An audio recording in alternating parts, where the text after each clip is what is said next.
Indian ജീനിനെ വ്യാഖ്യാനിച്ച ശാസ്ത്രജ്ഞൻ doctor Kumaraswamy Thangaraj, Padmashri ജേതാവ് 2026.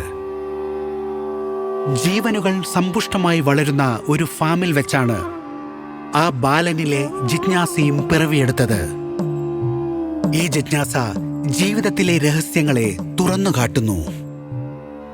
പക്ഷേ തമിഴ്നാട്ടിലെ ചേയൂരിലെ സമാധാനപരമായ കൃഷിയിടങ്ങളിൽ നിന്ന് ഏറെ അകലെയായി ഹൈദരാബാദ് നഗരത്തിൽ എത്തിപ്പെടാനായിരുന്നു അദ്ദേഹത്തിന്റെ നിയോഗം.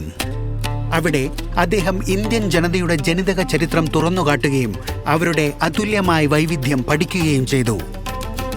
സർക്കാർ സ്കൂളിൽ പഠിച്ച കാലം എനിക്കിപ്പോഴും ഓർമ്മയുണ്ട്. അവിടെ റിസോഴ്സ് വളരെ പരിമിതമായിരുന്നു. പ്രാക്ടിക്കൽസിനായി ഞാൻ തന്നെ പുറത്തേക്ക് പോയി തവളകളെയും എലികളെയും പിടിക്കേണ്ടി വരുമായിരുന്നു.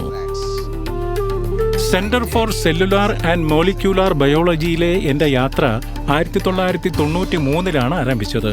മദ്രാസ് സർവകലാശാലയിൽ നിന്ന് PhD പൂർത്തിയാക്കുന്നതിന് മുമ്പേ തന്നെ.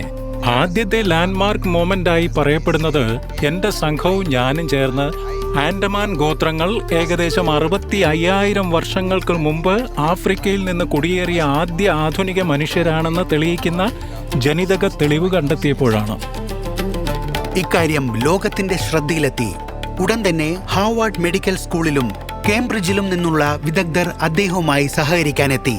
അദ്ദേഹത്തിന്റെ തുടർ പ്രവർത്തനങ്ങൾ വ്യക്തമാക്കിയത് വ്യത്യാസങ്ങൾക്കിടയിലും എല്ലാ ഇന്ത്യക്കാരും തമ്മിൽ ബന്ധപ്പെട്ട് കിടക്കുന്നു എന്നാണ്.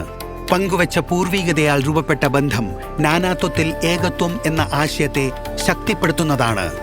പൊതുസമൂഹങ്ങളിൽ കാണപ്പെടുന്ന ജനിതക വൈകല്യങ്ങളെക്കുറിച്ചുള്ള അദ്ദേഹത്തിന്റെ പഠനം വരാനിരിക്കുന്ന കാലത്ത് ഇന്ത്യയിലെ ജനിതക രോഗങ്ങൾ തടയുന്നതിൽ സുപ്രധാന പങ്കുവഹിക്കും.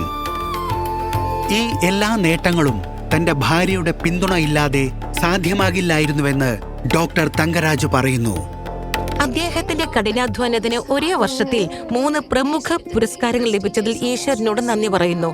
ഞങ്ങൾ ഇരുവരും CSIR CCMBയിൽ പ്രവർത്തിച്ചു. 28 വർഷത്തെ വിവാഹ ജീവിതം പങ്കിട്ടു. ലോകം ഉറങ്ങിക്കിടക്കുമ്പോഴും ലാബിൽ അദ്ദേഹം രാത്രിയോളം ജോലി ചെയ്തിരുന്നത് എനിക്ക് ഓർമ്മയുണ്ട്. ഈ ദമ്പതികൾക്ക് 2 മക്കളാണ്. തിരക്കേറിയ ജീവിത രീതിയിലും അവർ കുടുംബവുമായി ഒന്നിച്ച് സമയം ചെലവഴിക്കാൻ പ്രത്യേക ശ്രദ്ധ നൽകുന്നു. സ്വന്തം അനുഭവത്തിന്റെ അടിസ്ഥാനത്തിൽ ഞാൻ വിശ്വസിക്കുന്നത് യുവ ശാസ്ത്രജ്ഞർ പരിശ്രമശാലികളായിരിക്കണം.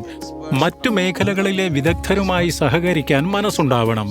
അതാണ് പ്രശ്നപരിഹാരത്തെ കൂടുതൽ ഫലപ്രദവും ആസ്വാദ്യകരവുമാക്കുന്നത്.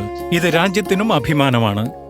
ഡോക്ടർ കുമാരസ്വാമിയുടെ ഈ പ്രയാണം ലോകത്തെ കേവലം ജിജ്ഞാസ കൊണ്ട് മനോഹരമാക്കാൻ കഴിയുമെന്ന് തെളിയിക്കുന്ന ഒരു ശക്തമായ ഉദാഹരണമാണ്.